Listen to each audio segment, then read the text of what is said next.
All right, good evening, everybody. We're going to get the meeting going. Meeting of February 27th, 2020. Vin, would you take the roll call, please? Sure. Deputy Mayor Napolitani. Here. Council members Achara. Here. Donlin. Here. Fisher. Here. And Mayor Siciliano. Here, everybody please rise for a pledge of allegiance and then please remain standing for a moment of silent prayer thereafter.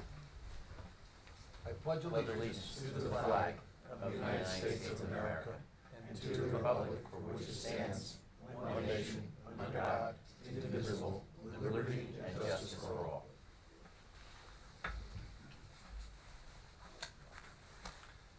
Thank you. The notice requirement for the Open Public Meeting Act has been satisfied. A copy of the annual notice was sent to the Asbury Park Press, posted in Town Hall, and filed in the office of the municipal clerk on December 29th, 2019. There are two fire exits, one to my left, which will take you out to the rear of the building and meander you down the hall to the parking lot. One to my right, which will take you also out to the parking lot. If you have a cell phone, now is the time to turn the volume down. You can keep it on if you want to take pictures or whatever, but if you need to make a call, kindly go out into the hallway and do that because it does interfere with, we tape our meetings and we put them on YouTube and we archive these, so it interferes with our taping service. Usually we start off by doing council reports, but tonight we have something very special that we're going to do. We have a proclamation that we're going to present to the League of Women Voters, celebrating and honoring the 100th anniversary of a very important 19th Amendment, right? So we all know amendments when we ride by, and you'll see on a bumper stickers, you know the First Amendment, of course, freedom of speech. You know the Second Amendment, of course, is the right to bear arms, but seldom do you see the 15th or the 19th Amendment. 15th Amendment, which was 50 years before the 19th, gave all men the right to vote, but then it wasn't until 50 years later that women had the right to vote. And it was a lot of work by a big movement, and the League of Women Voters were a big part of that. I think that the 15th and the 19th should have been merged into the Third Amendment because nobody knows what the obscure Third Amendment was anyway. And basically it was that the soldiers don't have the right to occupy your home during peacetime because during the Revolutionary War, naturally, they would occupy everybody's home and storefronts and kind of camp out there and not leave even after the war was over. So they came up with a Third Amendment. But Third Amendment should have been this, but we did it anyway, right? So we're going to come down.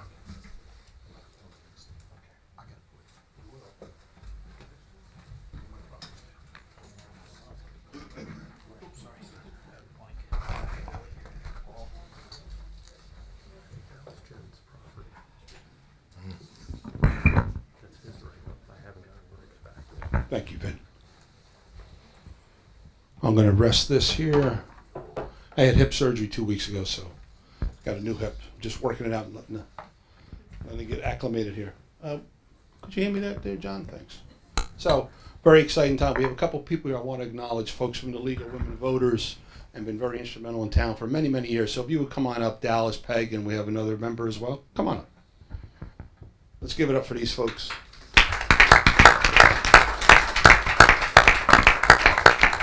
Dallas and Peg, come on over. You're closest, Peg, so you got to get the mic. Yeah, you can come on over. Yeah. So you can stay right there, Peg. So Peg, yeah, right here, Dallas, that's fine. Between the two of you, tell us all about League of Women Voters, how it started in Ocean Township, of course, our 100th anniversary. Okay. The League of Women Voters as an organization is 100 years old, hence the proclamation. It's no coincidence that the women's right to vote is also 100 years old. It was the same women fighting for the vote who started the League of Women Voters, and we're still fighting. Yeah. Yeah. And so we are nonpartisan. We never support a party or a candidate. You may have seen us around for the past 45 plus years. In town here. Yep. Right. And they're teenagers when they started. That's right. Right. I tell the kids when I do the talk, we're 100 years old, not us personally. I wasn't going there. Which they're more than willing to believe, actually. But we do candidates forums. We've been doing them for the council and for the Board of Ed forever. And we are in court fighting against voter suppression. We're registering voters. We are taking positions on things like gun safety, energy, all kinds of natural resources, the environment, energy. We're open to men and women despite our name. And we're very honored that we're being recognized tonight. Thank you. You know, one of our your charter members, Mr. Madden, we lost this past year, unfortunately, but he was a member of the League of Women Voters and would cover the meetings for us here, so he's one of your representatives. So very, very good. Certainly be happy to know that you remembered him tonight. Yeah, absolutely. He was a wonderful guy, and Sally, of course, they're beautiful people. So we thank them, and thank you guys also. These people are very special in town. They've been activists in Ocean Township for many, many years. I often give credit to them for way back when to play a part, because they were at the beginning of that, and when they saw the property come up, and just pestered the heck out of Joe until we finally got the property, but it worked out, and we got it, and Dallas Peg and a few others are recognized over at the park, and rightfully so. Yeah, Thank you very much. They have their own little lane. Yes. I would like to make one statement. Did you know that New Jersey, right after the war, was the first state to allow women and African Americans to vote for maybe about 30 years until they passed a law to stop it. But I thought that was remarkable that we were the first after the Revolutionary War to allow women to vote. See that? We're always ahead of the game here, New Jersey. The third state, but the first in something, right? Awesome. Well, we have a little something for you. Then I have some friends here that are going to come up also. But briefly, I'm not going to read the whole thing. This is a proclamation, and a lot of good stuff in here about the League of Women Voters and about how they started. The League of Women Voters, founded in 1920, as we know, as a mighty political experiment. I love that line. By the foremothers of the suffragettes in the movement of the National American Women's Suffrage Association. Whereas their goal was to help over 20 million women who were granted the right to vote by the 19th Amendment understand and carry out their responsibilities to the voters. They've been doing this tirelessly for over 100 years, as Peg and Dallas had mentioned. Whereas the League has consistently been noted for its nonpartisan election information, and they cover all of our elections, Board of Ed, and the Township and the municipalities, and very, very instrumental and helpful with that. And the League believes that the active and engaged citizens, irrespective of gender, ethnicity, or political affiliation, are the hallmark of democracy. And I think that's absolutely true. So, therefore, be it proclaimed in the month of February 2020, we honor and congratulate the League of Women Voters for its 100th anniversary and commend all of our local league for its significant contributions to empowering voters and making democracy work. Congratulations to you guys. That's for you. On behalf of the mayor and council. Oh, we got our photographer Jack here, and I know Don's somewhere. Oh wait, Don's coming up. Hang on, don't go anywhere. We have more. One more. Yeah. No, we used to do that. Remember when Bill was here? Coffee and cake. You remember? That's right, Greg? yes. I'm gonna bring Bill back. That's it? Come on, his power went out earlier. Come on, Don, this thing's heavy. This proclamation's getting heavy.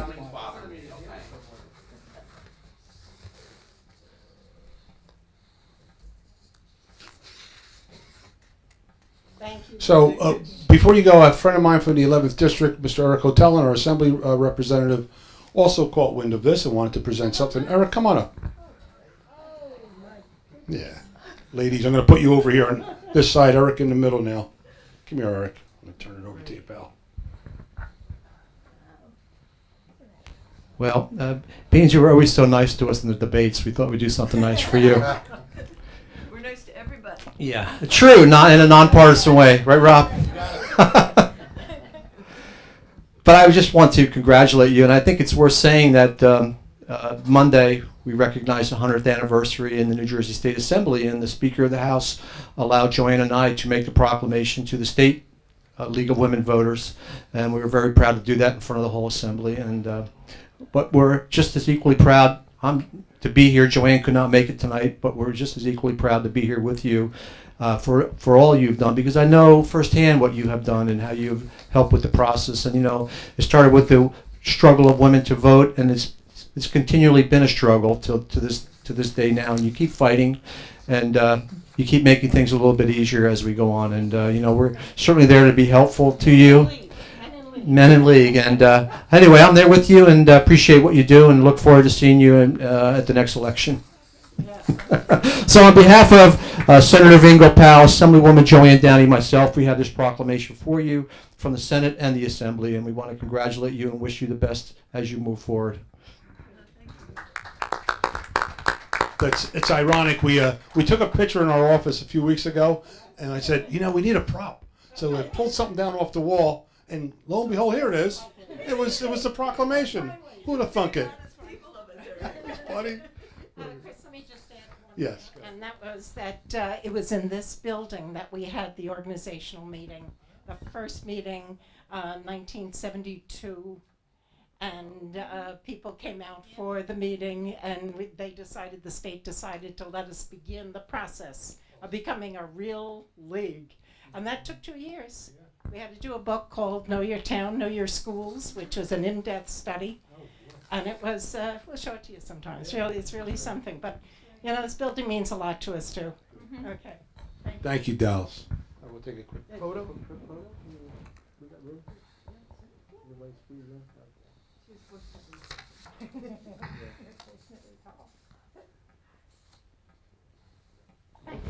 All right, thank you all. Thank you, ladies, so much. Really appreciate it. Mayor, I'm glad to see you're up and about. Oh, thank you. Appreciate it. We're going to take a short recess, give these guys a chance to gather themselves. Okay, we're back in session here. Before we go any further, I'd like to take our council reports. John, you have anything for us tonight? Nothing to report, Mayor. Great. Marge? Nothing to report. Steve? This Sunday, I was able to go to the Cub Scouts Pack 143 Blue and Gold Breakfast. I want to thank the Cub Scouts for having me. It was really actually quite a good time. And I just want to let everybody know the next planning board meeting will be Monday, this coming Monday, March 2nd at 7:30 p.m. Excellent. Rob? If you don't want to stay for our meeting, there is a great wine and cheese that the Chamber of Commerce is hosting right now at the English Manor. You're welcome to leave. Hurry up. You still have time. Or if we get done quick enough, it is still going on. But that is one of the Chamber events that are taking place tonight. Mike? I have no report. Marty? No report tonight. I just want to briefly say, don't forget March 13th, our annual St. Patty's Day party will be held at the Renaissance, $25 per person. All the beer, wine, and corned beef sandwiches you can handle. We have an Irish dancing band. We have a DJ, a lot of entertainment. So don't miss out on it. It's a great town event. It usually sells out pretty quickly. We get about 200 people there. Wonderful time. March 13th, Friday night, 6 o'clock. Okay. The purpose of the public portion is to solely ask questions, understand resolutions that appear on the agenda. Is not an occasion for a public hearing on an ordinance. All questions not related to an item on the agenda should be asked during the public portions comment at the end of the meeting. You'll have a chance to come up and talk about that. That being said, does anybody have any questions on the consent agenda or resolutions that appear on the agenda? If you do, now would be the time. Come up to the microphone and state your name and address for the record. Yeah. And ordinances are later. This is for resolutions. Ordinances are later. Yes? You have a question on a resolution or consent agenda? No. Do you have a question on one of these items here before we get to the ordinance? Okay. So we have an agenda up front here. Let me explain to you folks how we handle the meeting so it might help you a little bit. First we go through our consent agenda, which are resolutions, and then we'll go to the ordinances, which probably pertain to land change ordinances, things like that. That'll be at the end of the meeting. All right, so I think most of you are probably here because you got a notice about a possible zone change. That'll be at the end of the meeting. You'll have an opportunity to come up then. I'll let you know when that is. How's that? Fair enough? Okay, we'll get through some of our regular business. In the meantime, good to see you, Mr. Huss. Former Councilman John Huss just walked in. All right. So, that being said, I never did this, so Rob, you're going to offer the consent agenda resolution? Me too. You ready? Yeah, so minutes for January 30 through February 8th. Move to approve the minutes. Someone second? I'll second. Deputy Mayor Napolitani. Yes. Council members Achara. Yes. Donlin. Yes. Fisher. Yes. And Mayor Sulciano. Yes, and also we have resolutions 2044 through 2048. Somebody please offer. I'll offer. Second. I'll second. Deputy Mayor Napolitani. Yes. Council members Achara. Yes. Donlin. Yes. Fisher. Yes. And Mayor Sulciano. Yes. Now we have resolutions for individual action. One does pertain to Roosevelt Avenue, which we're going to pull when we get to it. That's resolution number 10. All right, because we're going to make some changes to that. I'll explain that to you afterwards. So resolution 10, 2058 will be pulled tonight. All right, so resolution 2049. Accept the Cops and Shops Summer Shore Initiative Grant. Someone please offer. I'll offer. Second. I'll second. Deputy Mayor Napolitani. Yes. Council members Achara. Yes. Donlin. Yes. Fisher. Yes. And Mayor Sulciano. Yes, resolution 2050. Authorize the extension of lifeguard service contract with American Pool, Inc. for 2020 season at a cost not to exceed $158,016. Someone please offer. I'll offer. Second. I'll second. Deputy Mayor Napolitani. Yes. Council members Achara. Yes. Donlin. Yes. Fisher. Yes. And Mayor Siciliano. Yes, 2051, authorize the purchase of 3 Dodge Durango vehicles from Bayer Chrysler Dodge Jeep Ram under the Cranford Police Cooperative Pricing System, identified at 47 CPCPS, at a cost not to exceed $90,155. Someone please offer. I'll offer. Second. I'll second. Deputy Mayor Napolitani. Yes. Council members Achara. Yes. Donlin. Yes. Fisher. Yes. And Mayor Siciliano. Yes. 2052, authorize the tax collector to issue refunds of the following taxpayers who have overpaid their property taxes. So we have Block 179-9 and Block 184, Lots 1 and 4. Someone please offer. I'll offer. Second. I'll second. Deputy Mayor Napolitani. Yes. Council members Achara. Yes. Donlin. Yes. Fisher. Yes. And Mayor Siciliano. Yes. In 2053, amend the contract for HVAC maintenance award to Air Systems Maintenance, Inc., increasing the contract by $500 from $23,980 to $24,480. Someone please offer. I'll offer. Second. I'll second. Deputy Mayor Napolitani. Yes. Council members Achara. Yes. Donlin. Yes. Fisher. Yes. And Mayor Siciliano. Yes, and authorize the receipts of bids for the following abandoned vehicles: a 2004 F-150 for $4,825, B 2003 Nissan Altima for $79.90, and C a 2006 GMC Envoy for $88.75. Anything on the back here, Ben? Nope, that's it. Someone please offer. I'll offer. Second. I'll second. Deputy Mayor Napolitani. Yes. Council members Achara. Yes. Donlin. Yes. Fisher. Yes. And Mayor Siciliano. And yes, 2055, authorize the extension of payment in lieu of taxes agreement for low-income senior housing located at Block 22, Lot 32.04, and transfer the adjacent vacant land to the sponsor, Block 22, Lot 2703, and approving the transfer of sponsor's assets and real property to an approved entity. Someone please offer. I'll offer. Second. I'll second. Deputy Mayor Napolitani. Yes. Council members Achara. Yes. Donlin. Yes. Fisher. Yes. And Mayor Siciliano. Yes. And that's the property over. That's for Popular Village. See, we have a senior development there, Popular Village. So we're going to transfer some property to them because they lost 64 of the units in the back, and they lost their clubhouse and some of their amenities as well. So this property gives them an opportunity to rebuild a little clubhouse and have a little social center as well, right back there. We're going to do that for them. Okay, 2056, authorize the following 2020 contracts for the William F. Larkin Golf Course in Colonial Terrace, A, Geese Chasers, and B, Vic Gerard Golf Courses. We need both. Someone please offer. Yeah, I'll offer. Second. I'll second. Deputy Mayor Napolitani. Yes. Council members Achara. Yes. Donlin. Yes. Fisher. Yes. And Mayor Siciliano. Yeah, so 2057, authorize a contract with Millennium Strategies LLC to provide grant writing consultant services at a cost of $3,000 per month, not to exceed $35,000, $36,000 for the year. We're hiring a grant writer to help us seek out grants, and we can get these grants anywhere from $100,000 up to $2 million. It's well worth it. We'll have somebody dedicated to doing that for us, and they're a very successful company. Someone please offer. I'll offer. Second. I'll second. Deputy Mayor Napolitani. Yes. Council members Achara. Yes. Donlin. Yes. Fisher. Yes. And Mayor Siciliano. Yes, in 2058, to authorize Mayor Siciliano to execute the settlement agreement with the real properties. That's the one we're going to pull tonight, and we're going to make some changes to that. We'll get back to that one. 2059, ratify the collective bargaining agreement with PBA Local 57 for a period of January 1st, 2020 through December 31st, 2023.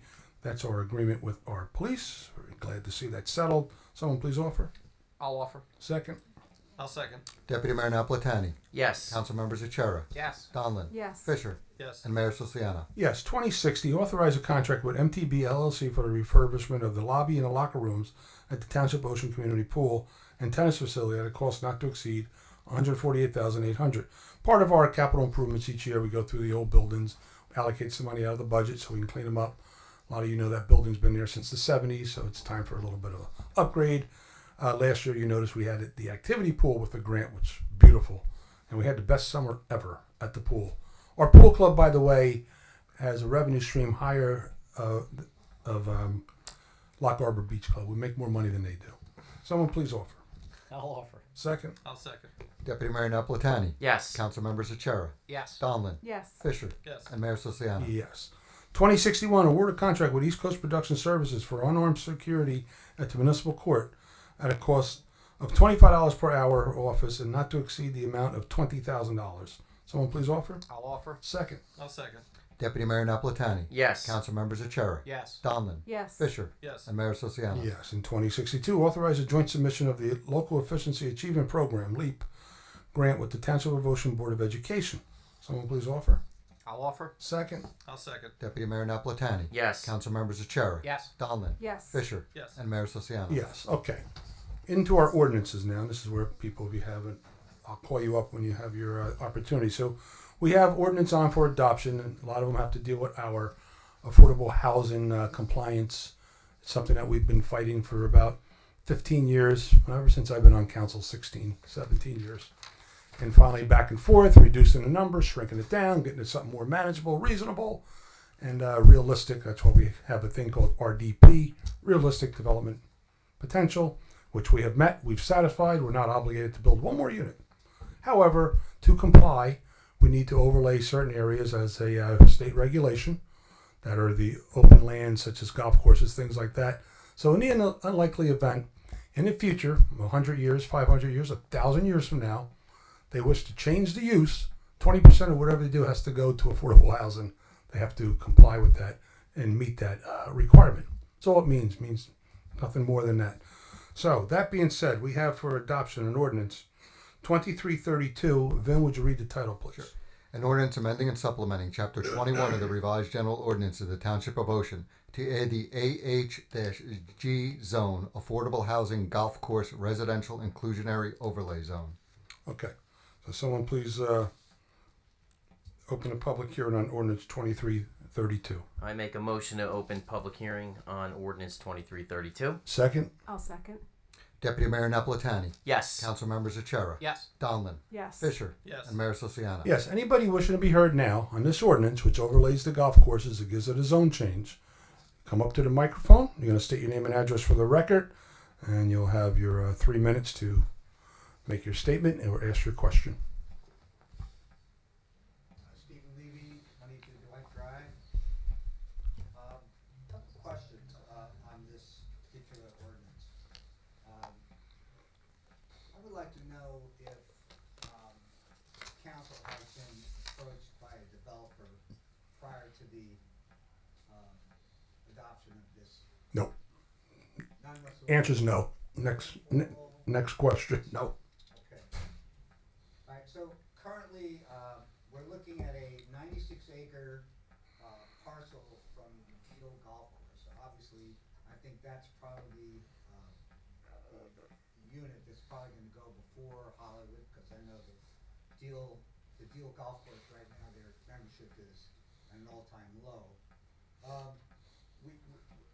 Currently, right now, that location, or those 96 acres are, they're zoned as an R1, is that correct? Correct. Okay, and you're proposing to make it an R8? R6. R6? Yeah. No, I read it. Okay, R6.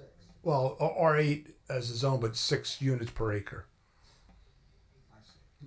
Okay. 8. Oh, it is 8? I'm sorry. Our Hey, master's Steve. here. You're correct, Steve. Okay. 8. Steve. Sure I read it correctly. Hey, Okay. Steve. Over here. Hold on a second. Let the guy fix the mic. Let Tom fix the mic.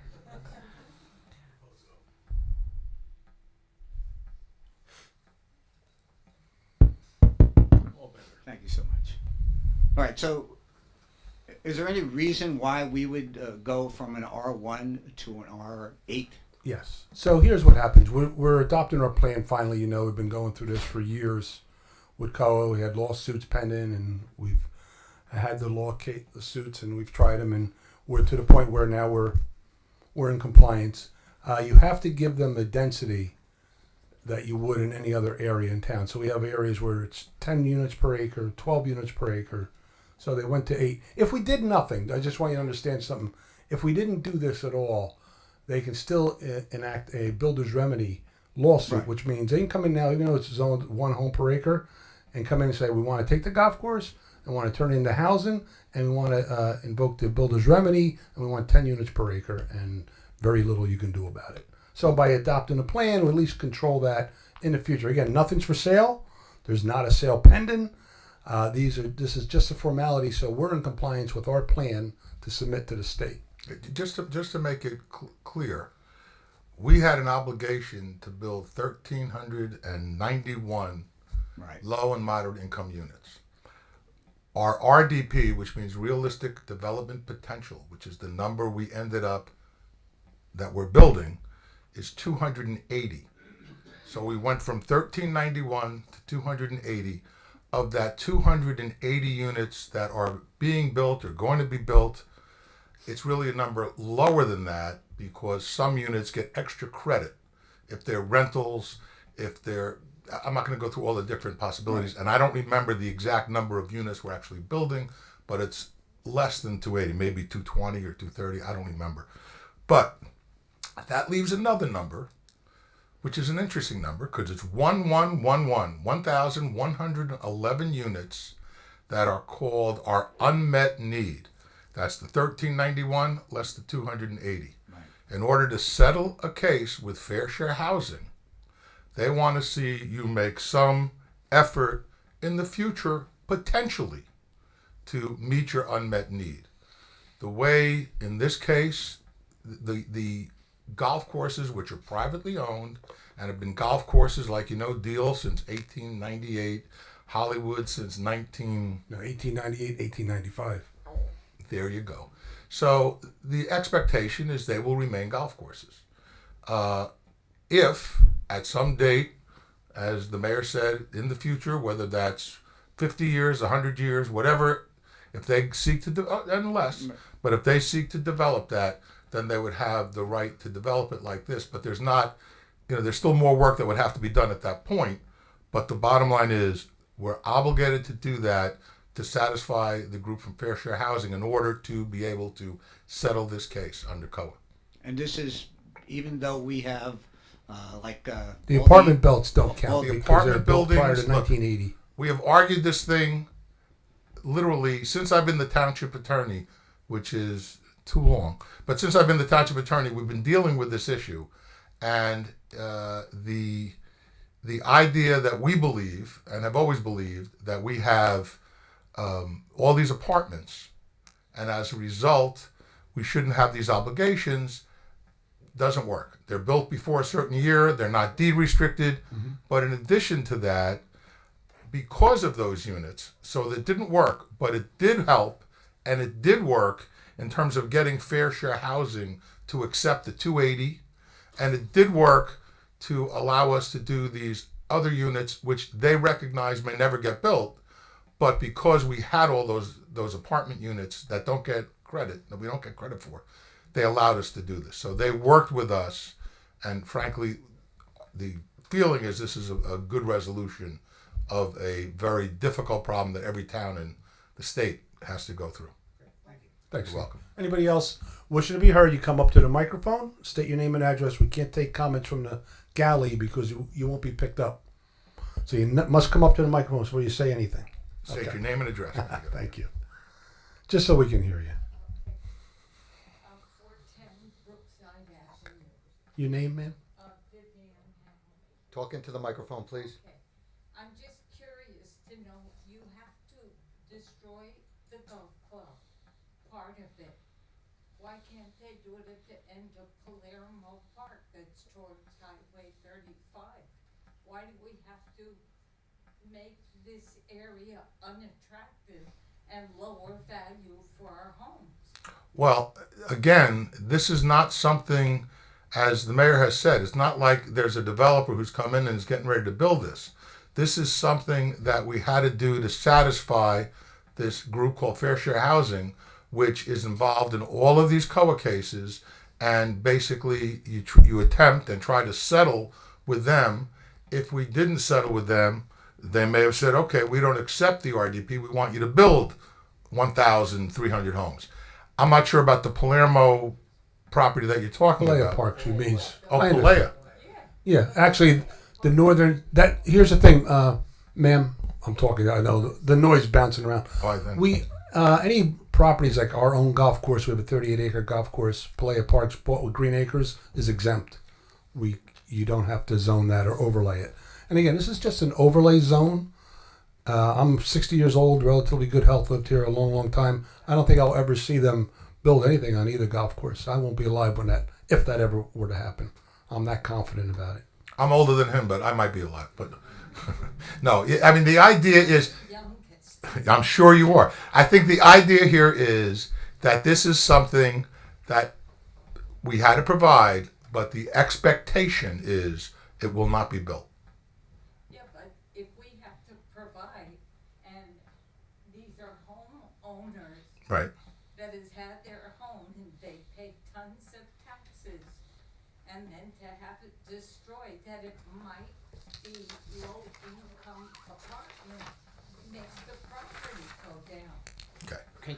Can you want to explain that it's not the number? It's only a small percentage of Yeah. the number. Basically, if this property, you know, I don't even like to talk about in terms of if it's getting developed because there's no expectation at the present time that it will be developed. But if it's someday that got developed, it's not like the entire thing is low income housing. It's a what's called a 20% set aside. So whatever units they build, 20% of them would then have to meet the criteria for low or moderate income housing. Because this says low. I think it's lower moderate, but maybe, yeah, it's lower moderate. And moderate, basically, I think the line used to be if you have two people as school teachers, they would probably meet the criteria for moderate income housing. If you had a husband and wife that were both school teachers. Pretty much what Avalon Bay built up there on Frank's Nursery, those townhouses. But look, In West the Long Beach. idea that this is being placed here or that, you know, that they're about to be built, that's not what's going on. There's no developer. We've not gotten any interest from any developer. This is simply an overlay zone to satisfy the requirements of COA with our hope and anticipation that it is not going to be built. Well, do we have anything to vote against it, or we can't? We just have You to can say voice, great. you can voice your opinion, but ultimately the council has to vote as to whether they are going to settle and rezone and resolve the issues that have been going on for 15 years or whatever many years with on COA, which is a settlement which has already been approved. All right, thank you. Name and address, you must come up to. Oh wait, we're getting a new battery. Yeah, but you're not picked up on. Yes, no. Tape all these meetings. It I picks don't up mean on to a be tape. that rigid about it. Yeah, it's funny because you're projecting nice and I can hear you, but they don't pick you up on the camera. So when you go home, you're gonna watch yourself going.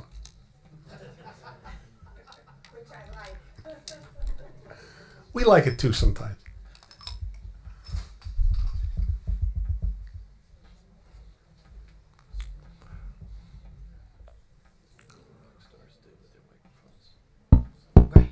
They got a guy coming right out with another one.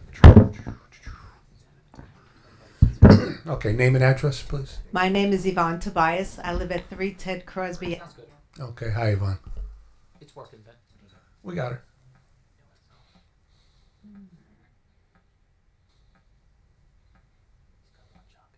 Look at this guy. If by chance this crazy idea does come to fruition, does that mean we have to build more schools for these lower income or homes that are coming? Well, like I said, just to understand, whatever units are built, the set aside for low or It's moderate 20%. is 20%. But do we still have Okay. to build schools for those 20%? Well, I guess at the time, if they're ever built, it'll depend upon what the population is in the schools. Right now, my understanding, There's so Their you're not only building it enrollment for the, is way down right now. you're not only building it for the 20%. Excuse me. You have to educate everybody that moves in there. Yes, I understand. That's why Okay. I'm saying that schools, that's busing, that's even extra taxes that will be, because as it is, we're paying an exorbitant amount of tax for what we have now in Ocean Township. So if we're adding more to it, does that mean our taxes go up even more? Yours wouldn't, no. No? No, if that were to happen, in the unlikely event, we're all talking hypothetical, then, and they decided, well, you're going to need another school, that would be raised by a referendum and money's most likely from taxes of those properties. They'll be paying taxes as well. Okay. I mean, So there is I don't know what the number is currently, but the school district has the number of students in the district have steadily declined over the last 6 or 7 years. So there is a gap of how much space is available to educate the students in town versus how many students are actually attending. Now, I don't think we can handle 1,100, but we might be able to handle the additional population. It just But depends. we're But again, it's down the road. this is an overlay only. It's all we're doing. okay. Sir, come up, name and address for the record. Abraham Dweck, 404 Crosby. My question is, was the zoning change done with the consent of Hollywood Golf Course? Did they have a say in it, or is... They were noticed. This is why we do this. We send notices out to property owners and or anybody surrounding it. So you can come here and get an explanation of what and why. It's a state mandate. If you're going to comply with code, that golf courses that are privately owned will be included in your plan. So it's not like something we can't do. Being that it probably negatively affects their property value, because any future owner is limited in terms of what they can do with the property, were they given any incentive or tax break in return? No. Right now, they're a golf course. The anticipation, they're going to remain a golf course. Whatever they're paying in taxes, the anticipation is they're going to continue paying in taxes. Frankly, is Hollywood going to go from being the golf course it is to something else? I don't think so. If I owned the golf course, I wouldn't want this overlay to be in effect, because it would hurt my property value. No, it doesn't impact their property value because they're staying as a golf course. They can be a golf course for the next 500 years. It wouldn't impact them at all. But if you're a property owner, you want your property to be as valuable as possible in the event that you one day sell it. If I'm the owner, right, it's my property, I can sell it when I want to. Right. So if they sell that as a golf if they course, were incentivized in any way. No, they were not. Actually, okay. They got the same notice that the neighbors got about this zoning ordinance and the overlay zone. They got the same notice you all received. It's possible with the density, the value goes up. Just saying. Go ahead. Understood.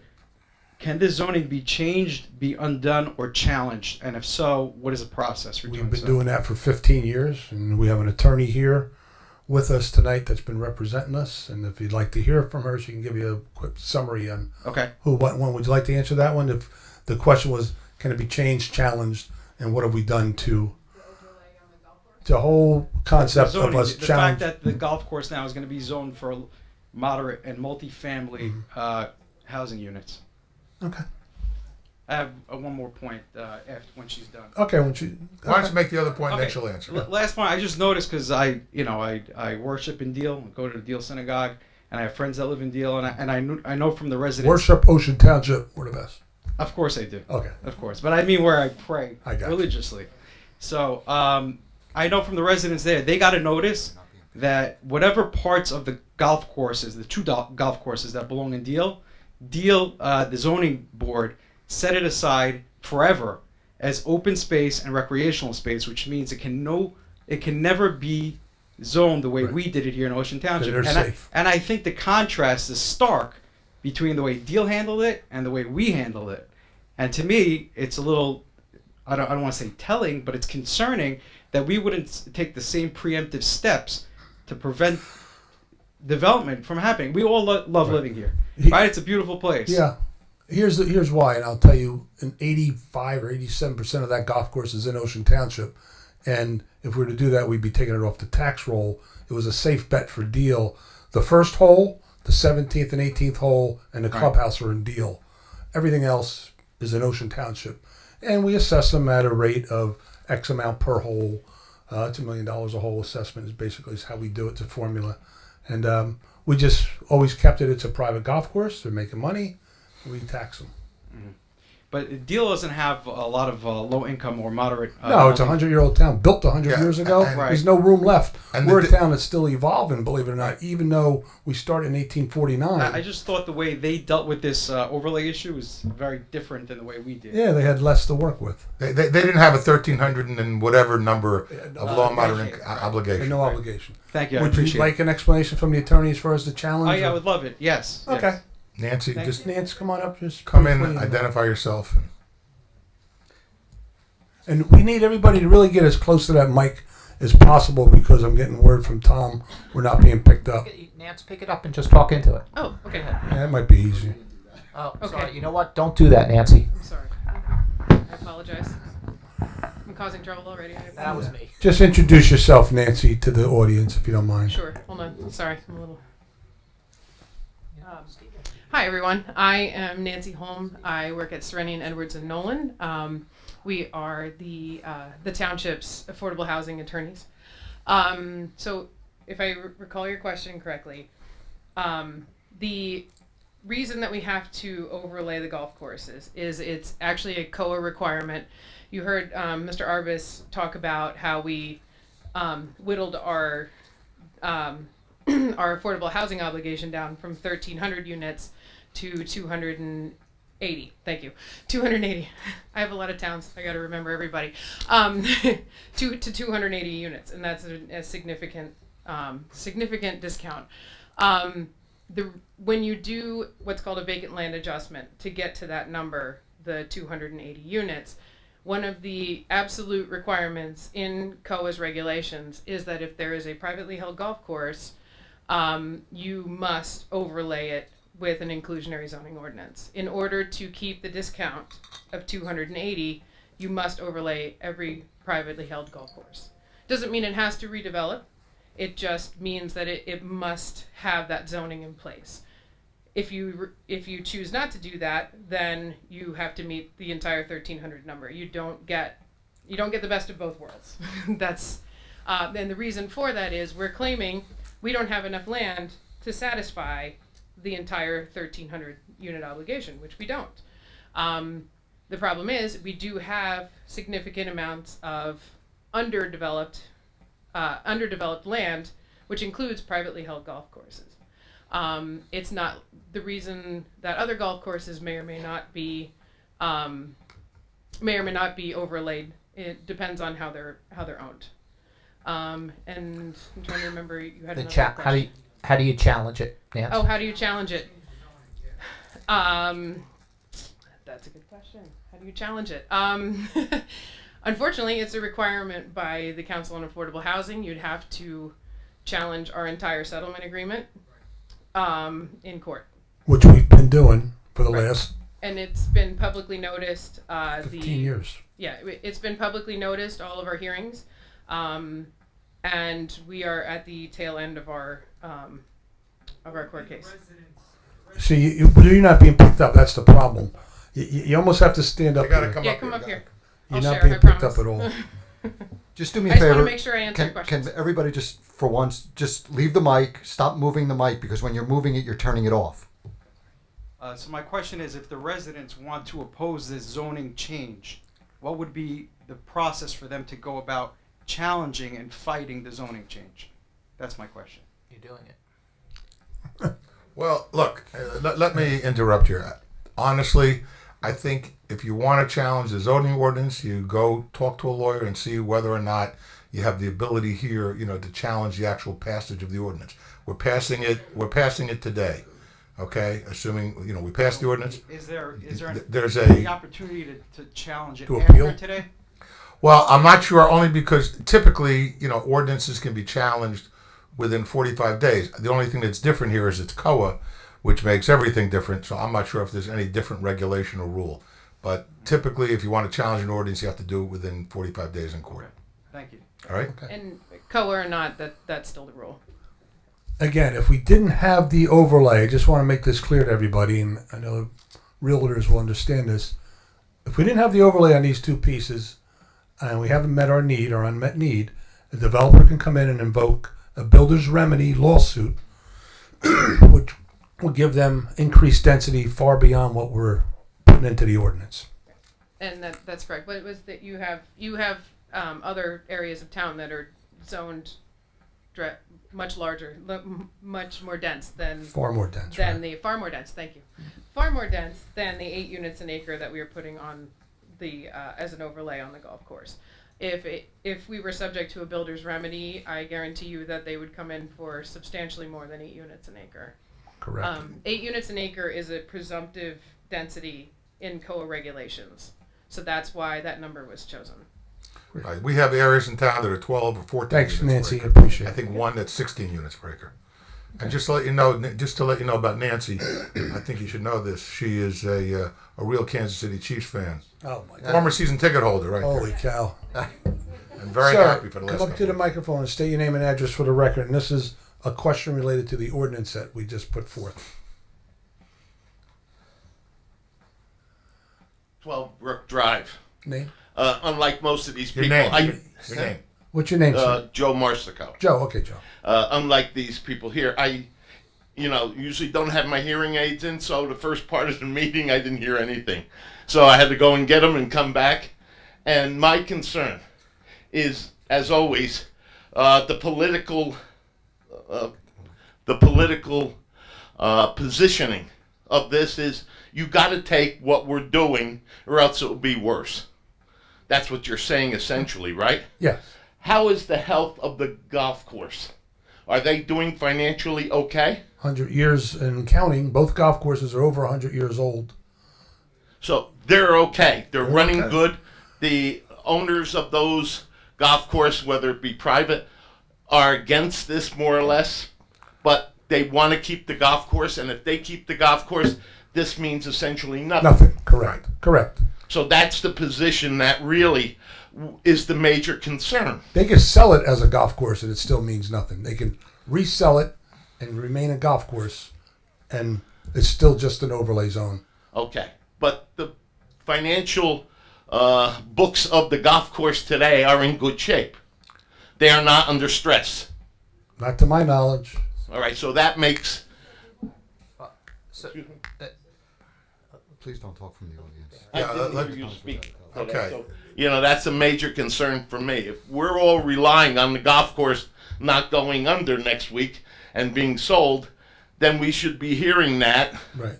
From the golf course to say, we have no intentions and your position then is more justified. I think both golf courses put out a statement that they're not selling the golf courses. Hollywood, I know, did. Pretty sure Deal president took Hollywood's message and conveyed that to their members. Like I said, Deal was established in 1895. I don't think after today they decided, well, let's sell it now in 2020. 1895. I'm confident it's going to go on. And same with Hollywood, 1898. Yeah, but you never know what You tomorrow never know brings. about anything. So Right. There are no guarantees in life. I mean, look, Hollywood, Deal is an absolutely beautiful golf course. They've made substantial improvements probably about 6-7 years ago, put a lot of money into it. And Hollywood is considered one of the top 10 golf courses in the state. So, are they my selling? home is right on the golf course. I can see through it. About Nice. 50 yards of beautiful woods, and then it's the golf course. Good spot. So I like it. Good. Okay. Like that. I don't Enjoy want it. to be looking at low-cost housing. No problem. Well, Understood. Thank you, sir. Anybody else wishing to be heard on this ordinance, step up to the microphone and state your name and address for the record. don't touch the mic. And don't touch Fred it. Izon, 424 Parker Avenue. I'm sorry, the address, the name again? Fred Fred Izon, 424 Parker Avenue. I'm sure we're not the only municipality that's had this same issue. No. My question is, do we have any information on the other municipalities if the value of the homes and the real estate went down after the overlay was put on, and how many of these municipalities ended up in the situation where the property was sold and they did have to convert to low-income housing? Okay, I don't know if we have that number. We're concerned with Ocean Township and really fighting to get the best possible situation for us. So, Do we know if in other municipalities where they've done the overlay, the property values have gone down? I haven't heard. I think that would have been big news. I would have heard of that. I haven't heard that. Okay. Jack, you want to come up to the mic and?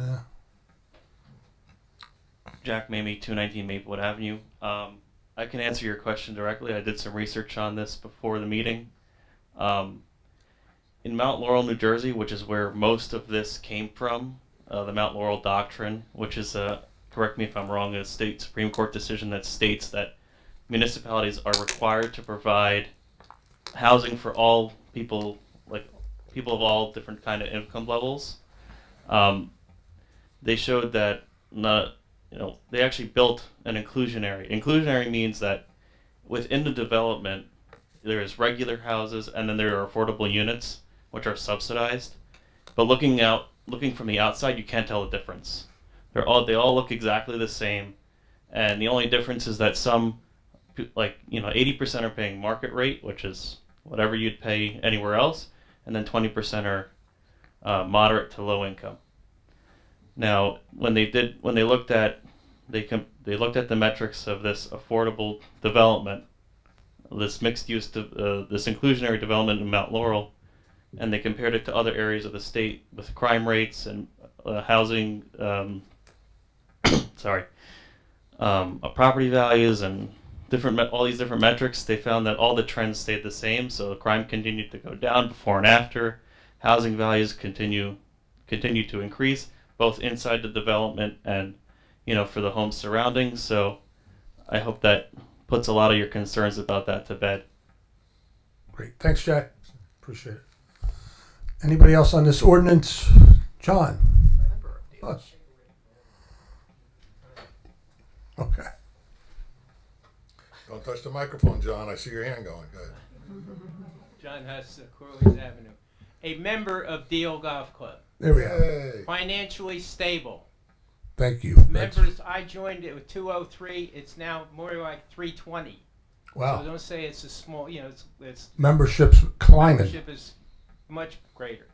And these guys are young, they're crazy, and if you think they're going to sell, you got another guest coming. Beautiful. I'm only 84, and I'm going to be there for another 52 years. Good to hear. Right. All right. Thank you, John, for clearing that. There you have it, folks. So the rumor mill's dead. Anybody else wishing to be heard on this ordinance, state your name and address for the record. Seeing and hearing no one, someone please close the public hearing on ordinance 2032. I make a motion to close discussion on ordinance 2332. Second. I second. Deputy Mayor Napolitani. Yes. Council members Achara. Yes. Donlin. Yes. Fisher. Yes. And Mayor Sosiano. Yes. Folks, you need to keep it down because you are picked up on the tape here, even though the prattle amongst the folks here. So action please on ordinance 2332. I make a motion to approve ordinance 2332 and publish according to law. Second. I second. Deputy Mayor Napolitani. Yes. Council members Achara. Yes. Donlin. Yes. Fisher. Yes. And Mayor Sosiano. Yes, that ordinance has been approved. Ordinance 2333. Vin, would you read the title, please? Sure. An ordinance amending and supplementing Chapter 21, Article 4, Section 21-51.47 of the Revised General Ordinance of the Township of Ocean, Land Development Ordinance entitled Mixed Use Inclusionary Development in the C1 Zone. C1 zone, of course, is like our commercial zones where you would see Monmouth Road with the Petco. So, did we take the vote on No, don't start yet. what? You gotta introduce. Open the public hearing. Yeah, I didn't do it. But what are you saying, Rob? What's the matter? You got to make a motion to open the public. I am. I was just making a statement about the ordinance first. We haven't opened it up yet. Okay, Mike. that's You good. can stand You there. can stay there though. You're first. Is this a good spot? All right. So I just want to explain the C1 zone. That's what I'd like to know that too. C1 zones, Monmouth Road, Sunset Avenue, Wickapecco Drive, and these are storefronts that have apartments on top. Okay. And if you notice, they all have apartments on top. I do. They've had for 100 years, and all this is doing is just tweaking it that instead of 15% rental go to affordable housing, 20% of it can be affordable housing. We don't have that many. You couldn't build that many if you wanted to. It's not that big of an area. So if there's, the area, Mike, if there's 20 apartments total on Monmouth Road, we'd have 22. Okay. And 20% of them would be for affordable. Anyway, at that, let me, someone please open a public hearing on ordinance number 2333, is it? I open public discussion on ordinance 2333. Second? I'll second. Deputy Mayor Napolitani. Yes. Council members Achara. Yes. Donlin. Yes. Fisher. Yes. And Mayor Sosiano. Yes. Anybody wishing to be heard on ordinance 2333, come up to the microphone, state your name and address for the record. Yes, Mike Luigi, 101 Marcy Place, here in Oakhurst. Okay. First time I got the notice, wasn't sure what the notice was for. I mean, I've seen other things happen in the neighborhood where we've had Section 8 houses. They've all seemed to fail. The house behind me, which I think is what this is about, was one that was just demolished. And I was just curious as to what they're planning to build there, and if it's going to improve the values of our property, or is it going to continue to take away the value? Let me clear one thing up, because the word Section 8 is bounced around a lot. Ocean Township doesn't have a Section 8 housing authority at all. Okay. In fact, it's something you have to go through the county for and apply for and then get on a waiting list for. We do have affordable housing, moderate and low income. Okay, and as it was stated before, someone said you could ride by like the Avalon Bay development at Old Frank's Nursery, and they're nice, and there's market rate units there, $3,000 a month, and then there's 20% of them that have to be between $1,400 and $1,900 a month. So they're not Section 8 housing. I don't want you folks to get hung up on tenement homes or something like that. That's not what Alliance on Affordable Housing is. It's not what COA is. Okay. Okay. So, back to your question. Somebody tears down a building on Monmouth Road that's 120 years old. They're going to rebuild. They have to comply with the zoning. That storefront on the bottom. If it's residential, it's residential, and they're limited to what they can build as far as a rental unit on top. I doubt they'd get Section 8 voucher Okay. for Ocean Township. I know we had. They're it hard to before. get. We had it before though. We had it, where Eugene lived, and Yeah. we had the Diamonds property with Section 8. Yeah. And they ran those properties into the ground. Yeah. So now they And we had nothing but police. literally into the ground. Yeah, Right. and we had police back and forth. Yeah. Okay, so we had to live with that. I don't live with it again because it takes the property values way down. Yeah. This would improve. Anything new being built is going to make an improvement, Mike. Okay. Okay. I mean that's what I'm hoping for. Yeah. I mean I know that right there we have storefronts with apartments above it already. Yeah. And I'm sure it's only going to improve it, but Right. that's what I was concerned about. Though. Right. They build them newer to be in compliance with nowadays features, and the stores will be newer, all that. So. Right. Okay. Very good. So Okay. now the other thing I always laugh because it's been approved. I'm like, why am I here? It's already been approved, but I was just. Well, no, we do the tonight. It's passed. You're going to say you'll pass Well, it. Then. we'll take a vote to pass that, but we'd like to hear from the folks who've been noticed first and assuage your concerns, like we're doing now, as far as what's going on and how it works. Okay. So when do you think they'll start the development? Though I know it's already been torn down. It looks like they're ready to go. We'll check, Mike. We'll check with the building department tomorrow. Then you can see if there's permits or plans submitted. Okay. We'll find you know out. what's going on West Park Avenue where that one house has been for sale? That property's been for sale forever. Just a lot. Just a lot. Yeah. That's amazing. I Yeah. mean, that sat there for so long. Yeah. Well, no one found the need for it. I guess now something's gonna. But that is the property, the diamond property Yeah. is the one we're talking about. Yeah. Okay. Well, thank you. I Okay. appreciate it. Thanks, Mike. Anybody else on this ordinance on the C1 land development? You come up to the microphone and state your name and address for the record. And it's related to this ordinance 2333. Come up to the microphone and I'll let you know right away if it is. We'll take good care of you. Thank you. You're welcome. You could move. 410 You could move it Brooks. down closer to your mouth. If I touch Yep. it, okay. Beautiful. You're the best. That's the great way to do it. Okay. Vivian Hamway, 410 Brookside. On my block, FEMA has bought maybe 7 or Yeah, the 8 Blue Acre homes, homes, yeah. and they're planning to demolish them. Unrelated to this ordinance. That You- has nothing You can come to up do at the end of with the this. meeting and ask a question about that, but it's not Okay, about this. okay. All right. Thank you. You're welcome. Anybody else on 2333? Seeing and hearing no one, so please close the public hearing on ordinance 2333. I make a motion to close public hearing on ordinance 2333. Second. I second. Deputy Mayor Napolitani. Yes. Council members Achara. Yes. Donlin. Yes. Fisher. Yes. And Mayor Siciano. Yes, that's been approved. No. Action. Oh, action. I'm sorry. I thought we took action on 2333. I make a motion to approve ordinance 2333 and publish according to law. I'll Thank second. you. Second. Deputy Mayor Napolitani. Yes. Council members Achara. Yes. Donlin. Yes. Fisher. Yes. And Mayor Siciano. Yes, that ordinance now has been approved.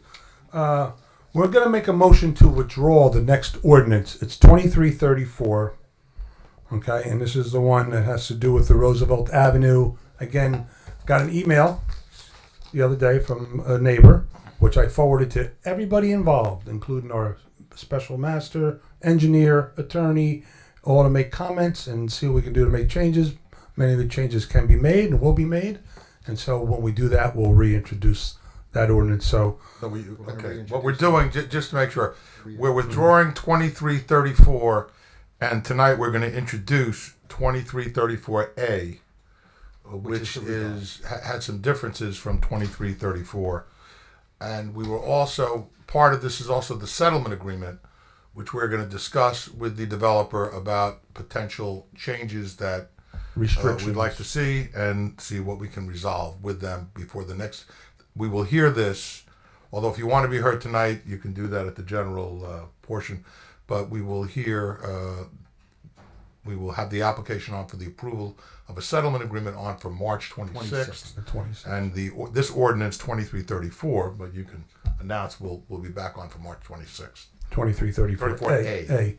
So again, changes to this one. So let's get rid of 33. I make a motion to withdraw ordinance 2334. Let's do that first. Second. I'll second. Deputy Mayor Napolitani. Yes. Council members Achara. Yes. Donlin. Yes. Fisher. Yes. And Mayor Siciliano. Yes, so that has been withdrawn. Now, we're going to reintroduce the revision, and two of the revisions, 2334A, I got it, Pin, were that they're building, they have up to 25 units, but 3 of them are going to be built off-site. The low-income units will be built off-site. I want to establish that. So their obligation of 5 units, 2 moderate units will be built on-site, 3 low-income units will be built off-site, transferring them to our Cindy Lane property that we have accounted for in our COA.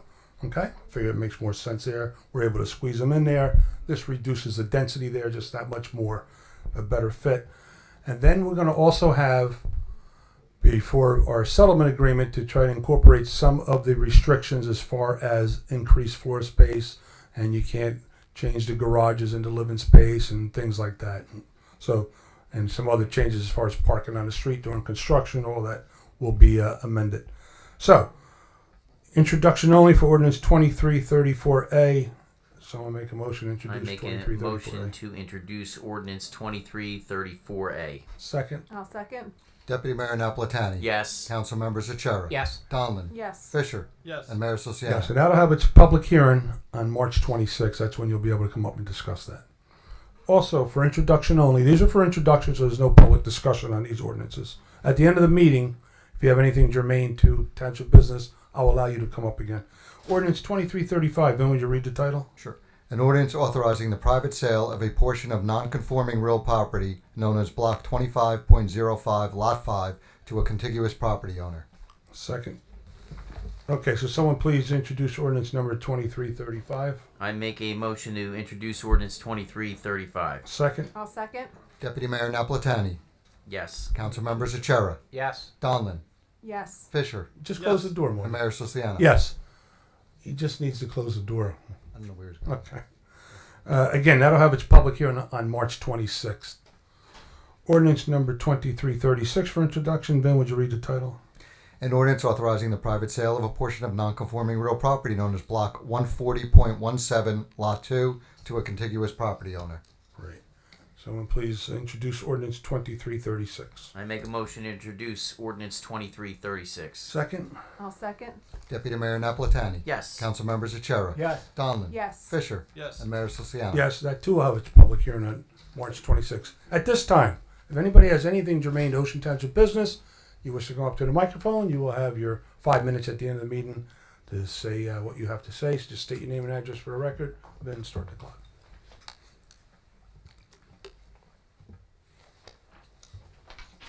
Anybody? Yeah. Oh, Steve Krieger. Tom Kreitler, 304 Roosevelt Avenue. So I appreciate that you've moved 2334 to March 26th. I am the neighbor that wrote the letter to you, and glad that you passed it on to your professionals. I just wanted to voice some of those concerns to make sure that they're well understood, so that if you are going to take any... Wait till Marty gets in. I want him to rehear it, although he has your email as well. Right. Yeah, your email got sent around. Everybody made comments. I Yeah. can share it with you. Well, the public's not aware of some of the issues either, and they should be. So we've lived in our property. My family's been in this property since 1886, so before the golf courses, over 130 years. So we know this property very, very well. When I grew up in that house, there were homes behind it that were since abandoned. And we've got some real concerns about, especially the water issues that surround that property. I mean, you guys tore down 64 units of housing because of water that was starting up in our area and other areas and working its way down. So the way this ordinance is written, and Chris, you've been telling me for years that, you know, even though we have to have this minimum number of units, that's all going to go before the planning board and have to get through the planning board. Mm-hmm. But the way this is written, a lot of the things that are happening would normally be considered at the planning board have already been decided for us. And so essentially that's no longer correct, because now a lot of those things that we could challenge are sort of taken away. But the things that I'm most concerned about with respect to this water is that this, I don't know what your developer's agreement is going to say, but essentially you're giving him permission to build 22 to 25, I'm not quite sure how you're looking at those numbers, but 22 plus units. And there's no proof that this property is buildable, because there's no requirement for DEP approval establishment of the wetlands buffer. There's no approval for DEP to establish where the outflow structure is, and there's no approval for the DEP to basically determine what portion of the buildings can be within that buffer area. So we don't know if it's buildable. And the concern is that if you basically guarantee him 22 units and it turns out that part of this property is not buildable, like we all think it isn't, then those 22 units, that's called his yield, he gets to preserve that and build those units anywhere they could fit, which could mean a high-rise building pushed up against Roosevelt Avenue. And, you know, as the council, you're responsible for the quality of the housing and the appearance of our town. There's no, I mean, right now it's 3 stories plus a garage underneath. There's no buildings that tall on Roosevelt Avenue. Not until you get up to Highway 35 do you have buildings that are that tall or down to the beach. So if they get to preserve yield, they're going to try to build those units up closer to the north end of the property where it's higher, and that's even going to be worse than what it is now. So I think the developer should only be allowed to build units where it's buildable. And if it turns out that the property's not buildable, that shouldn't guarantee him 22 units. But the way this is kind of putting the cart before the horse, you know, my concern is that that could very well happen. By the way, Marty, would you take this and just pass them down, please?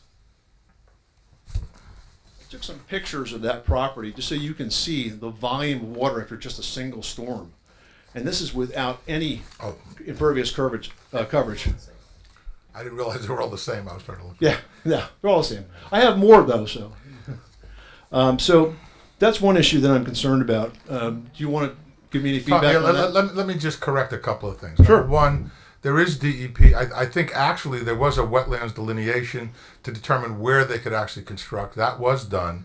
There is, you know, subject to whatever DE approvals are required. In addition, the agreement that we have provides specifically that we don't have relevant information regarding engineering and proposed stormwater management plans, and says specifically as a result, it's subject to them addressing all reasonable engineering concerns raised by the township. So that means that when you get to the planning board, those issues have to be addressed. The applicant wasn't required to expend all his money at this point to resolve those issues, but before there's a planning board approval, he would have to do that. In addition, what's basically approved here in the ordinance and in the agreement is a specific development, which is at this point 22 units, 2 moderate, 20 market rate, giving us $475,000 to build 3 units of low or very low units off-site. And so that reduced the density at this site. If you recall, when this all started, the developer, and I can't remember the numbers initially, but I know at some point they moved down to 62 that they wanted to develop. And our opening salvo when we tried to resolve this thing in the beginning was 20 units. And they wanted to build 62. And then it came down to 52. And we stayed at 20. And we kept negotiating, and we stayed at our number. And we got down to 38 to 32. We stayed at 20. And it was when we have a master. The master is appointed by the court to assist us in resolving matters and give us recommendations to both sides. And at some point, the master, I think, came up with a number that was 28.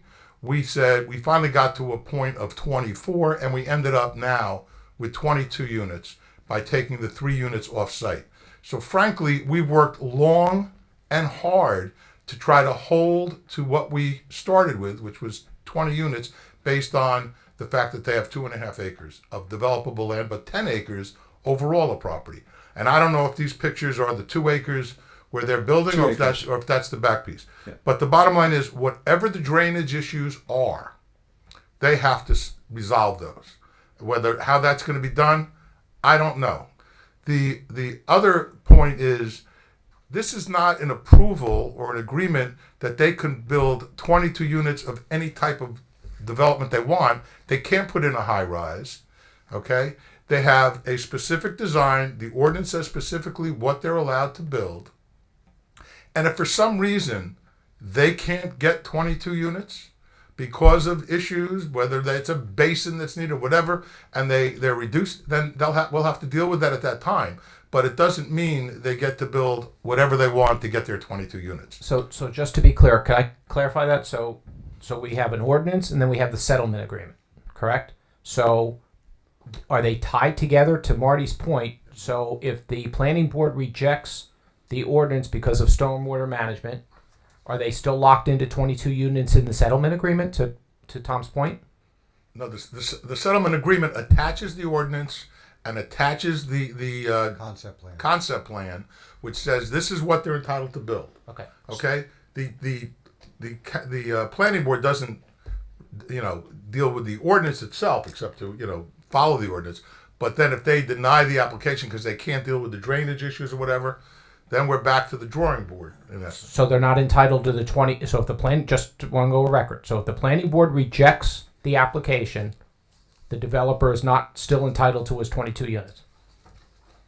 Mary Beth, why don't you come? You want to come up? They're entitled to, certainly if we reject through the planning board the 22 units, and there was no basis to reject it, they file their appeal, and they have a settlement agreement and the ordinance that allows them to do certain things. But if the planning board says you can't get 22 units on here because you need to put in a basin in order to deal with the drainage or whatever, and as a result you can't get 22, you can only get 14 or whatever, then that's, ultimately, if they don't want to accept that, it'll go back to square one.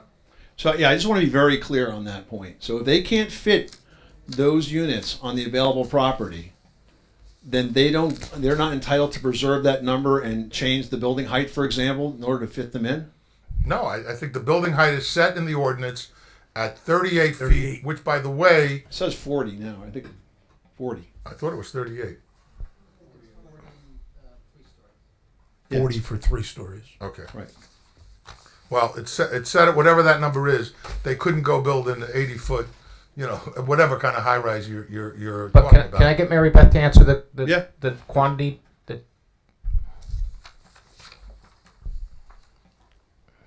Mary Jane. Sorry. My bad. Yeah. My Good, bad. good evening. I'm Mary Beth Lonergan. I'm an affordable housing planner for the Township. I'm a partner at Clark Caton Hints. So I'm involved in probably about 50 either municipal or court matters, and there are times that when, Councilman, as you say, once the site is formally engineered, once the stormwater management is determined, there may be some tinkering with a unit here or there, but in no way would there be a requirement that the planning board allow wholesale changes to either the agreement or the ordinance without coming back to the governing body. Might units have to shift around from the concept plan? Potentially. You may recall that the majority of the 22 units are attached townhouse units. There are some flats. The 2 moderate income units would be in a flat, which literally is it's going to look like a townhouse, and there's going to be 2 units in there. Could there be a potential that 1 unit, another townhouse might be 2 flats? That's something potentially in the planning board's purview, but a wholesale change, no. And I agree with Mr. Arbus. They're not going to be allowed to just add a 4th story or something like that. That's not Right. that If 1 acre is good and dry, okay, build 6 stories. It's not going to happen. No, it won't. All right, Tom. Thank you. Okay, just a couple more things. So Pine Street, right now the ordinance claims asks for a breakaway chain, and as I've explained in my email and to you individually, Pine Street's a narrow street, and all summer long we have folks that drive down that street and hit the dead end and then proceed to back up into my yard or my neighbor's yard because they can't turn around there. If we just allow a breakaway chain there and not like a pedestrian barrier, people are going to park on that street, especially all summer long when it gets busy, and it's going to be a disaster. So I'd like to have something across that road that's not just a chain, something that the fire department approves, but something that's not going to allow pedestrians to willingly park on that street and then to access their units. You have no on-street parking as in the development. There shouldn't be on-street parking for those folks on Pine Street either, because there's just not enough room. All right. Okay. The issue of conversion of attics and basements. We want to make sure that they cannot convert attics and basements to living space. And I'm a little confused about the heights of these structures. Your planner said that the first floor had to be 5 foot above the garage, but your ordinance talks about the building siding being at least 1 foot off grade. So I'm not quite sure where you're counting the first floor or not. But we want to make sure that if there is a basement in it, or if there's a garage, or if there's an attic, there's no way they could finish them, because they will, to fit more people into there. The ordinance also says that the developer sets up the structure for the qualification of the potential occupants. Aren't we putting the mouse in the hands of the cat? In that case, the developer is going to select who gets to live in the low income and moderate income housing there. So No, why is it so specific that they administer that piece of it?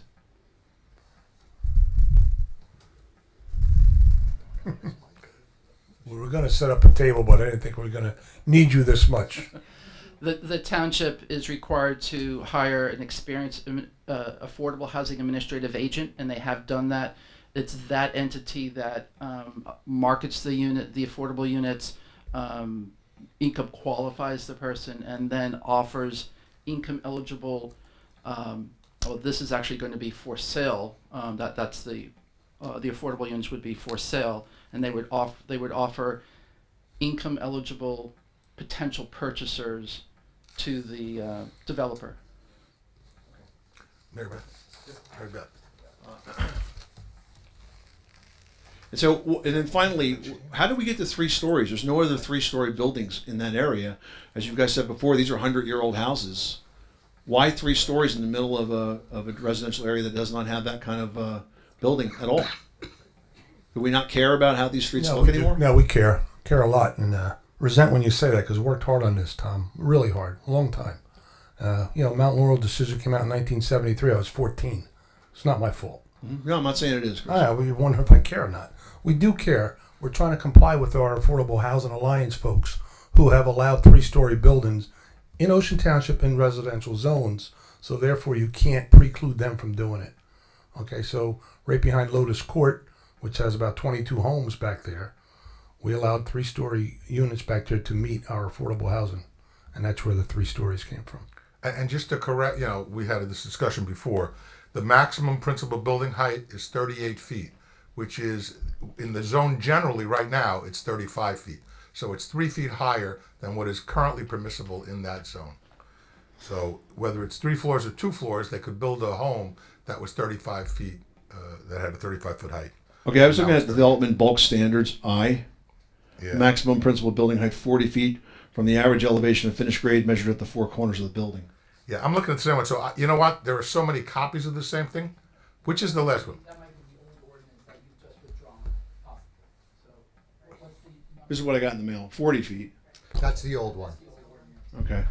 Yeah, the new one is 38 feet, because that's the one I think I have. You'll get the new one, Tom. We've gone through a bunch of them. Yeah, 'cause, it just seems to me that if you're going to have 3 stories in that space, you're really not going to have much room for a roof line at all, which means it's probably going to be flat roofed. Yeah, It's going to look pretty weird. Yeah.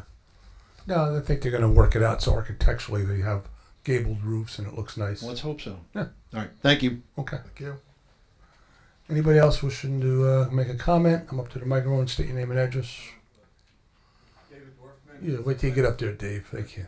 Yeah. David Dorfman, 6 Cypress Avenue, but I own the lot immediately adjacent to Chappelle's property. So we've been waiting for. Dave, talk into the microphone, Dave. We've been waiting for about 15 years for this to happen. I mean, at least for me, because I've been waiting to do something. Just in what we got in the mail, it does say 3 floors above the garage. So it's really 4 stories unless it's worded wrong. That's only, other than that, Tom covered everything else. Mary Beth looking it up. Like I said, that was the 2334 that we pulled. Yes. They're all and the new one's going to be 38 feet, basically. But yes. Yeah. But wait, will it be 3 floors above the You know, garage then, or so Hang on. will it be? Hang on, Dave. She's Okay. Let's get our master over here. What do you got, Nance? It's 3 stories. I don't see the above garage. Is it above grade or above garage? Man, my glasses. I don't know. It helps. Want me to hold it over here? You can look.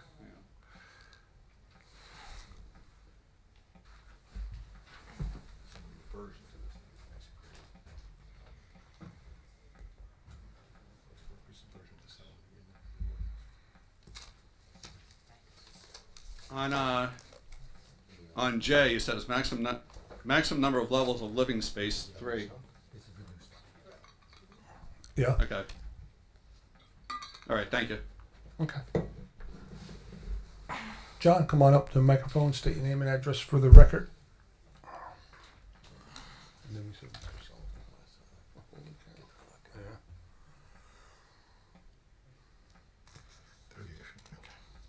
John Husk, Corley's Avenue, West Allenhurst. I was taken back by somebody who appeared before who said wants to change the name of the township to include a name deal. And so I've written this out, so I want to carry my thoughts. Just to recap, a few meetings ago, a gentleman came in and suggested that we rename the township. And so that's what Mr. Huss has taken exception First, to. let me say to the gentleman who appeared recently regarding changing our community's name, we are the Township of Ocean. There's your sign, right up there. Right? And we will remain that way. It started in 1849 and will continue at the same. If he does not like who we are, and wants to have the name Deal, he should move to Deal. Deal Park is a section of the Township of Ocean, as is Oakhurst, Wanamassa, West Allenhurst, Wayside, and others. You've got Allenhurst Estates, you got Boogieville, or whatever. We'd be happy you moved into the Township of Ocean. Ocean Township seems to be a shortening of the township's true name, and so be it. We're not going to try. I don't think you can stop it. Now, I noticed in the last election that one candidate received over 1,800 votes. These from her standing fight of the proposed Paramount Deal Road Route 35 program. This application has since been approved, but not to her liking. So we face an appeal costing us an unknown amount of tax collection. Let me talk to those voters as well as others. When I was appointed to the planning board in 1972, I found we were facing a community of just shy of 3,000 garden apartments, mostly approved and built in the previous past 5 years. At that time, we may not have had more than 4,000 single-family homes. You could not hide 3,000 garden apartments, but as farms and volunteer wooded areas continued to sell to developers and single families, things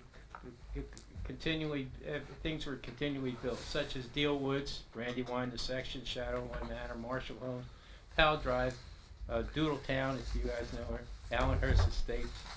A new master plan had been developed to control density and satisfy the state of New Jersey.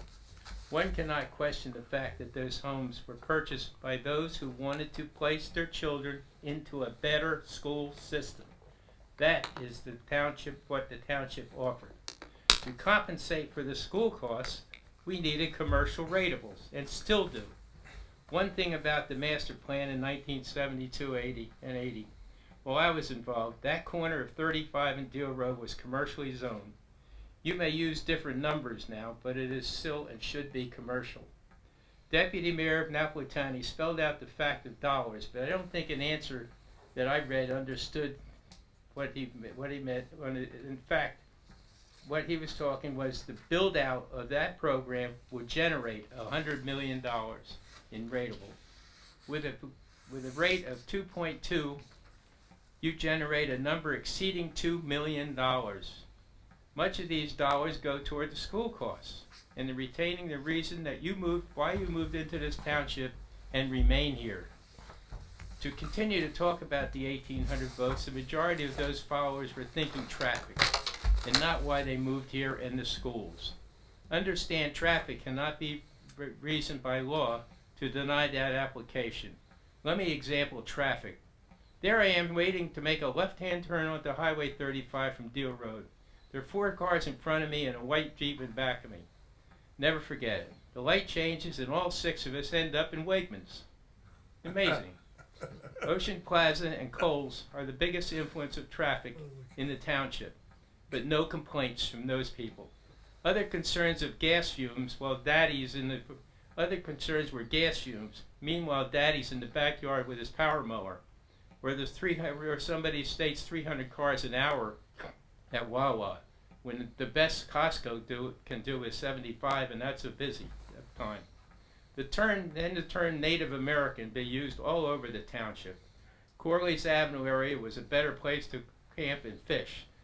This is from my yard, in my backyard, and it's a piece of Indian artifacts. It's from a, here, I'm going to give it to you. Wow. Do we get to keep it, John? What'd you unearth there? Now we got to make that a dig site. From an Indian with a broken heart. That's it. Deed restriction on your property. Right? That's you understand? It's an Indian with a broken heart. From Pocahontas to Hiawatha. There you go. Yeah. The term again, the Native American. Why would you go to, you come down from, they come down from Jersey City, they come all, they Lenape Indians come all over the place. The old test site was not the convention hall of Lenape. You mean that corner wasn't the desired site? They go to Kepwell. Kepwell is, but you can find Indian artifacts up there right now. And a lot of these statements I make came from talking about old Jimmy Garrity. Jimmy Garrity used to have, his father had a farm in Wanamassa, and he said they always kept throwing away Indian artifacts. Now you can join Save 32 acres, but I want to join Save Your Pocketbook, sleep on the $2 million in the kitty. I was at the final vote of the planning board and asked for a point of personal privilege, and I should have used the microphone because I assumed the chairman did not hear me. My reason was I wanted to know if anybody would have voted no, I wanted their reason, and wanted to hear anybody say traffic, which negates any appeal. Again, joins 32, join Acres 32, join Save 32, or help your pocketbook in our schools. Thank you. Great, thank you, John. Appreciate it. Anybody else? I see, yes, young lady. Then I see Mr. Sullivan's got his hand raised in the back also. My name is Camille Esses. I live at 315 Roosevelt Avenue. So my question is, A little closer. If this zoning passed, the zoning change for that property, which is across the street from me, there are other properties for sale on Roosevelt Avenue that are also pretty large. Does this automatically mean? No. Now that we've met our RDP, realistic development potential, and that property is part of it, we're not obligated to allow that increased density any longer. That's the whole thought of doing this. There's still about 233 acres of privately owned property out there that within the next 10 years, I presume, will come before the planning board for development. And we're not obligated to have to give them the increased density. Okay. And also, these properties, these units that they want to build are for sale, Yeah. not for rentals? Yes. Now, let's say a person buys it at the affordable price. Who's to stop them from then reselling it afterwards? There's strict laws about that. They can't just can only sell it to another person. There are deed restrictions when they sell the low or moderate income units that are deed restricted for a period of time. They So couldn't can't. convey it to just anybody. Right. And just to understand, and I think it was explained very well before, but when you look at the units from the outside, they all look the same. And the concept here is really a good one. And it's the idea of to bring people together and have them live in the same community, which was a good idea. And the idea being, yeah, it's going to be a less expensive unit. So instead of a townhouse, it'll be a one-story. And then above it will be another unit. So it'll be smaller. They'll have different, maybe different kind of countertops, whatever. But they're all living in the same community. And it's... Like, who determines the price? The developer? On the low and moderate, I'm not sure. There's guidelines. Oh, on the market rate, the Market. developer will determine the market price. value. Yeah, they can, whatever they want. Like that, depending what it costs him to build it. Yeah, sure. All right, thank you. You're welcome. Mr. Sullivan, I see you had your hand raised back there. Come on up to the microphone and state your name and address for the record.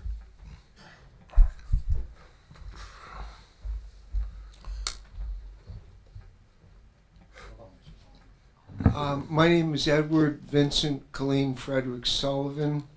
You know, I own 721 Corley's Avenue, West Allenhurst. Mayor, I hope your surgery, I guess, was good. It was good, thank you. Thank God. That's wonderful. I appreciate it. So I know Jackie, I will say I like her. I may not agree with everything about her, but she's certainly an eloquent and a formidable, a tenacious advocate. And I like her, you know. In fact, the 5-minute rule is in honor of Jackie and myself. Right, I'm pretty sure of that. You know, because a 10-minute speech is not exactly a filibuster. But my real concern here is that I'm really speaking proxy for Joanne Ryan, because we're really concerned that when the I want to say this nicely, when the house was condemned, technically the town caused the homelessness, but because it was stated that Mr. Arvis, that the occupancy was illegal, the town didn't have that obligation. Sadly, there's collateral damage to that because Brandon applied at the Highlands public housing, and then they're saying because there really was an emergency situation, they're saying because the housing but prior was illegal, even though it was condemned and he had to move, that he would not be moving in on March 1st as we had very much hoped. Sadly, it's because other people came too and they consulted their legal counsel, and his housing got flushed and he's paying most of his income for rent. What would be exciting to me, and again, I don't want to fight with you, all of you, I really don't, but that collateral damage did occur. Wouldn't it be wonderful if Liz, Dave, Brian, Patty, and Ursula could benefit from this COA housing? It would be so great. They have been in my, with my consent and best wishes, they're in a motel now, struggling, and they're not bad people. I mean, it was interesting with the whole Deal Golf Club. My family owns proprietary shares. And I was like, and I didn't speak, I was like, cool. At least they'll do the 20%. Poor people aren't poisoned to property values. If they own their home, they take as much pride as we do. And nobody wants to get thrown out. Nobody wants to be homeless. And it would be good if some of this, sometimes you find people that I didn't know, I used to fear, and then you get to know the people and you realize they're actually nice. It's not, I supported the ordinance. I didn't say anything because it was kind of going right. If things are good, you don't have to say too much. I'll give the school system credit. They gave Brian a really cool truck. He's still in the Ocean Township school, and I don't think it's so bad if somebody that maybe couldn't afford something good, that we help them. I'm a little from the old time theory that, hey, if someone's grass is too long, there's a time you'd say, hey, my mower's working. Do you want me to cut it for you? Can I help you? That's just that's a type of gracious living we should be doing. It's just a grassroots kind of thing. I know they have no obligation to relocate, but I wish Patty, Ursula, Liz, Dave, and Brian could be considered. I don't know how you get somebody considering an affordable They go housing. into the areas that we have the affordable housing, and there's someone like Mary Beth mentioned that runs the applicants, and they take your application and put you on the list or whatever. The units you're talking about are proposed, haven't been built yet, but we still have some that are built over on Cindy Lane, and maybe you give it a shot and see what the waiting list is. I don't know who I would see because There's an office there, Mr. Sullivan, and they would be able to direct you. Where? On Cindy Lane, on the site, there's offices. So they could apply and maybe get some. You never know. It's okay. As far as the house, I did get the structural engineer's report. Kind of had permission to throw out. We did treat for bugs. And we're going to try to improve the house, though it's a little dicey getting a bank loan. I'm going to need one, though I own the house free and clear, because I've had to lay out to keep a few people off the street, and plus provide for ourselves, which thank God I found a place at Green Acres. But it's, we're trying. We have the report. I have to, apply for a loan and get some estimates and then come at you for a permit, which I hope we, can get. Yeah. But I'm glad your hip surgery went well. It When did, they thank do go well, they go well. Yeah. So that's Glad good. to be here. So Good. back pain, you thank God for what you don't have. Yeah. But thanks a lot. Good. Thanks. Good seeing you again. All right. I know. I don't. Oh, there. we go. Dropped your pen there.